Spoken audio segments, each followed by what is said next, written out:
నమస్తే, welcome to R Telugu. Mamata Banerjee west బెంగాల్లో ఓడిపోయినప్పటికీ ఆమె మాత్రం ఇంకా నేనే సీఎంని, వెస్ట్ బెంగాల్ కి నేనే సీఎం అంటూ రాజీనామా చేయనంటూ పట్టుబట్టుకొని కూసుంది. అయితే ఈమెపై చాలా విమర్శలు వ్యక్తం అవుతున్నాయి. ఎక్కడైనా సరే ఓటమిని హుందాగా తీసుకోలే గాని ఇలాంటి చిల్లర రాజకీయాలు చేయడం ఏంటంటూ కూడా ఆమెపై వేరే లెవెల్లో ఫైర్ అవుతున్నారు. అయితే ఈ సందర్భంలోనే ఒకప్పటి మాజీ సీఎం అయిన బుద్ధాదేవ్ భట్టాచార్యను గుర్తు చేసుకొని ఆయనతో ఈమెను పోల్చుతున్నారు. ఏమని? ఒకప్పుడు అంటే 2011 టైంలో అప్పటి సీఎం గా బుద్ధాదేవ్ భట్టాచార్య ఉన్నారు. ఎప్పుడైతే ఈ తృణమూల్ కాంగ్రెస్ పార్టీ విన్ అవుతుందనే సంకేతాలు వచ్చినాయో ఇక ఆయన ఏం చేసిండు, వెంటనే అర్ధరాత్రి టైం అయినా సరే రాజ్ భవన్ కు వెళ్లి ఆయన రాజీనామాను గవర్నర్ కి ఇచ్చిండు. ఆ తర్వాత ఇన్ని రోజులు ఆయనతో పాటు ఎవరైతే పనిచేస్తూ ఉంటారో వాళ్ళందరికీ కృతజ్ఞతలు తెలిపి అక్కడి నుంచి ఆయన పార్టీకి సంబంధించిన కారులో రిటర్న్ వెళ్ళిపోయిండు. నిజంగా నాయకుడు అంటే అలా ఉండాలి, ఓటమిని హుందాగా తీసుకోవాలి. కానీ ఇక్కడ మమతా బెనర్జీ చేస్తుంది ఏంది?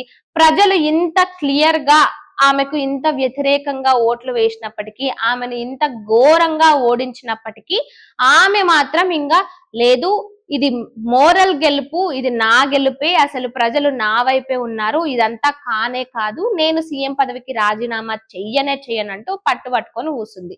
ఇక ఇప్పుడు ఆయనతో ఎవరైతే బుద్ధాదేవ్ భట్టాచార్య ఉన్నారో ఆయనతో మమతా బెనర్జీని పోలుస్తూ నాయకుడు అంటే ఆయన లాగా ఉండాలి, ఓటమినైనా సరే హుందాగా తీసుకోవాలి, అంతేగాని ఇలా మమతా బెనర్జీ లాగా అధికారం కోల్పోయిన తర్వాత కూడా ఇలా నేనే అధికారంలో ఉన్నాను, నేనే అధికారంలో ఉంటానని పట్టుబట్టుకొని ఇంత అహంకారంతో ఉండాల్సిన అవసరం లేదంటూ కూడా ఈమెపై ఫైర్ అయ్యారు. అయితే ఈ ముఖ్యంగా వీళ్ళిద్దరిని కంపేర్ చేసి మాట్లాడిన ఆయన ఎవరంటే బీజేపీ పార్టీ కేంద్ర సహాయక మంత్రి అయిన సుకాంత మజుందార్.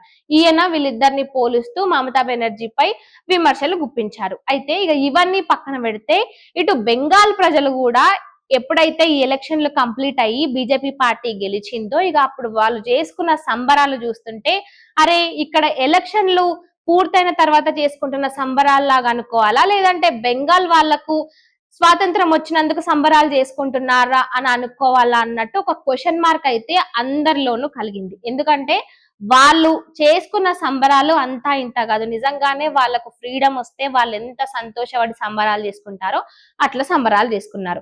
ఇక ముఖ్యంగా తృణమూల్ కాంగ్రెస్ పార్టీకి సంబంధించిన లీడర్ల ఫోటోలు కానీ లేకపోతే డైరెక్ట్ లీడర్లు కనిపించినా కూడా వాళ్ళపై ప్రజలు ఎంత ఆగ్రహాన్ని చూపిస్తున్నారంటే అక్కడ ఉన్న ఫ్లెక్సీలలో ఉన్న వాళ్ళను చెప్పులతో కొట్టడము, ఎవరైతే కొంతమంది ఇంకా మేము ఇదే పదవికి అర్హులం అంటూ ఆ సీట్లలో కూర్చున్న వాళ్ళని ఇట్లా అమాంతం లేచి కింద వేసే అంత పనులు కూడా అక్కడి ప్రజలు చేస్తున్నారు.